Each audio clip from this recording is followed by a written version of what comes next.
On a fatal wreck that happened Saturday evening near Stevensville. A 55-year-old Stevensville man was killed when his Kawasaki motorcycle crashed into a fence post at about 6:30 p.m. According to MHP, it happened in Ravalli County on East Side Highway just southeast of town.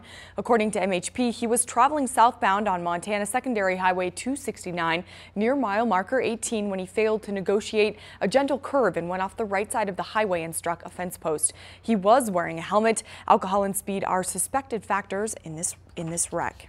A series of fatal wrecks this weekend and Friday leaves 6 dead now on Montana's roadways, bringing the total just in the month of July to 14. The motorcycle wreck last night was the most recent.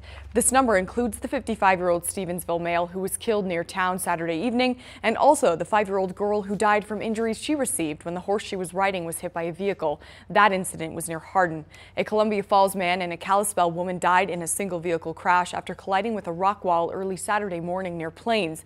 Both of those individuals were 35, and a 53-year-old Kalispell woman died Friday after crashing her Harley-Davidson motorcycle near Libby. The statewide total is now at 78, and we do not have the identities of any of these individuals. We'll release that information when it's available.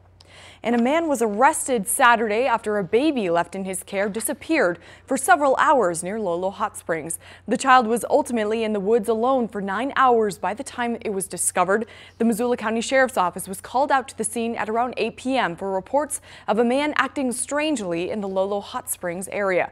Deputies arrived to find that 32-year-old Francis Carlton Crowley had left the area and that a 5-month-old who had been left in his care had not been seen for several hours. He was later arrested and appeared to be under the influence of drugs. Crowley told deputies the baby was possibly buried somewhere in the mountains, and the sheriff's office initiated a multi-agency search and rescue operation. After more than 6 hours of searching on foot, a deputy heard faint cries that led him to the infant at about 2:30 a.m. The baby was found alive, face down, buried under a pile of sticks and debris, and that infant was clothed at the time in a wet and soiled onesie, but survived the 46-degree temperature Saturday night. The baby was transported to a local hospital and is in good condition. Crowley is being held at the Missoula County Detention Facility on charges of criminal endangerment, and officials say additional charges will follow.